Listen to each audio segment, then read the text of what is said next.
Sharks are somewhere around 6 for 10 from the three-point line, 7 for 11. James White had a couple of threes in their last game as well. You know, all these guys, due to this extra shooting practice, shooting the ball well, shooting with confidence. Here we see Chad McKnight. You know, he mentioned him earlier. American player came over, played so well for Guilford, and you know, the last couple of years he's enjoyed success with them. You know, everybody knows how successful they were for such a new franchise coming into the league. And you know, his move over to Leicester probably found it very hard, very difficult to have the kind of season they've been having after the success he enjoyed last year. I'm talking about Guilford, of course. We're down there for the next game. Tiber Lions, Alto Virgil for three. No. Fear. Still Fear. Nice feed into the post. Let's see what we got. Says the basket is good. The basket is good. Foul called on the Tiber Lions. And here we see the feed from Veer into White there. He was just fouled as he was catching the ball. He was able to get it off. A little bit of NBA continuation there, Mike. Timeout. Timeout has been called by the Riders. Let's go here what Martin Ford is saying to his guys. And we didn't get into it. Okay? Whether you missed the foul shot, we're still in 22. Okay? We can't just leave one guy rebounding either. One of you guards is enough to get in if he's gone. Okay? Right, listen now. Defensive, we've got to really step it up. These last 3 minutes, okay, lock them down. I want people in the passing lanes, even in 32. Okay? It must be much more active.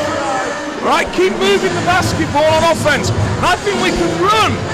But nobody's looking, okay? Everybody rebound defensively, get the ball, and then push the ball on the pass. Well, that means we've got to get guys running wide, okay? Get our hands up on defense and talking. Hey, they've had too many open shots. Come on, let's go. Go, White. Riders on three. 1, 2, 3, Riders. White in your picture there. When we come back, he'll be on the line for one. He's made a massive impact. What did you make of what Coach Ford was saying there? Well, I think he's worried about their defense. You know, Sheffield are getting easy stuff under the basket. Offensively, I think if Leicester can push the ball up the court against the zone press, they can get easy baskets. They just need to finish like White did on that occasion, and you know, they'll get back into this game. And it's a frenetic pace, so there's going to be runs. And I don't think he's too worried at this point. But like he said, there's 3 minutes, and they need to cut the lead down a little bit before halftime. White fails to get that one. The White on the ball for the Sharks. The Tiber Lions has it. Randy George right down the middle, out to Niesler for three. Nathan Niesler has 9 points, 3-6-9. Well, that's good penetration there from Randy George. He's right down the middle of the gut of the zone, and he found Niesler wide open in the corner for three. Here, the no-look pass to White. Doesn't get there. Chad McKnight with the offensive board and the strong play for two. That's bread and butter for Chad McKnight right there. That's what he did for Guilford. That's what he's been doing this season. You know, offensive rebounds, hustle, getting up to the basket. He's athletic. He gets up there. He's able to finish quite easily. Niesler again for another three.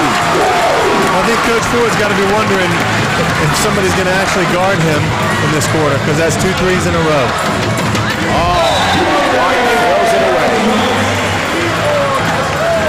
Sharks are 9 for 15 from the three-point line. That's like old Sharks basketball. That's McKinney and Payne basketball. That's the bomb squad, I believe it was referred to back in the day.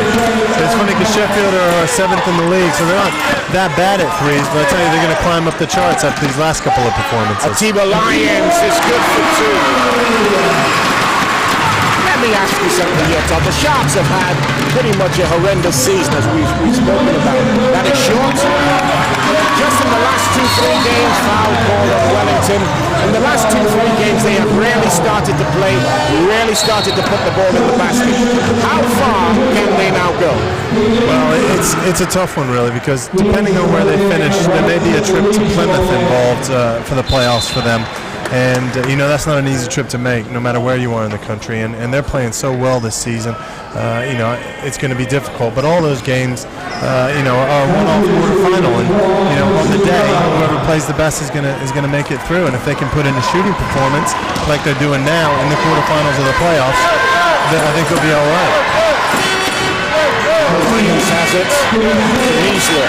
Niesler in the paint, loses it. Nice strip. Vier has it. Vier goes cross court to Woodyard. And again, they turn it over.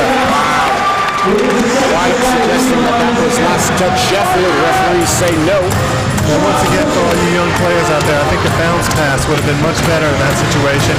None of the Sheffield players would have been able to get their hands on it. As a result of that chest pass, it was knocked away. Vier's having a tough night against Niesler. Yeah, Niesler seems to be able to get Vier on his heels, and he's not able to stay in front of him.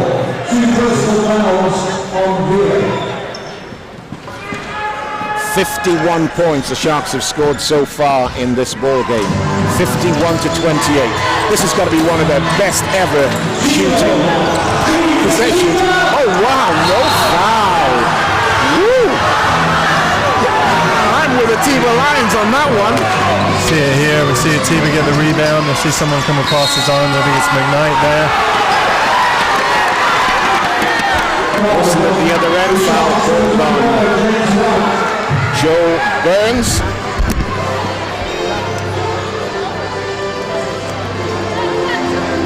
Make that, sorry, who was that foul? I think that was on Atiba. Atiba. 24. We'll confirm that with the table.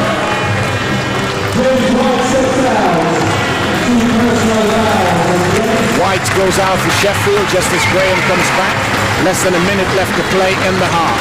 They might have called that foul on White, Mike. I think that's why he's got to come out now.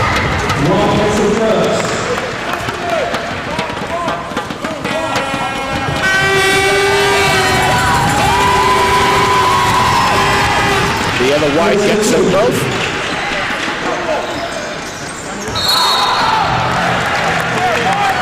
The Sharks are getting sloppy here. Leicester have come with a full court press and they've turned the ball over.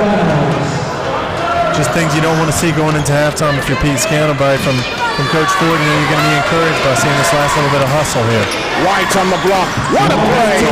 What a play! Really tough. Absorbed the contact and still finished over the defender.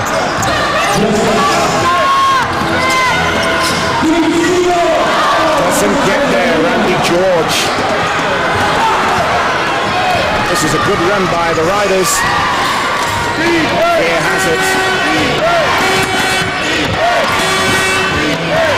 Sharks fans calling for defense. We are still on the ball. I think if you need a little bit more ball movement. And they turn it over and they give it up. Doesn't get there. Offensive board. The putback is good for Chad McKnight. That will not go. We are at the half. Wow. Fantastic first quarter. The first half of the second quarter, fantastic for the Sharks. But just towards the end there, the Riders showing what they've got. Yeah, it was a bit of a fight back. It was called a mini fight back at this point because they didn't get themselves totally back into the game. Still down 17 points. 17 points. What's been the difference between these two teams? Is it just about the shooting? Well, I think, you've got to look at the three-point shooting from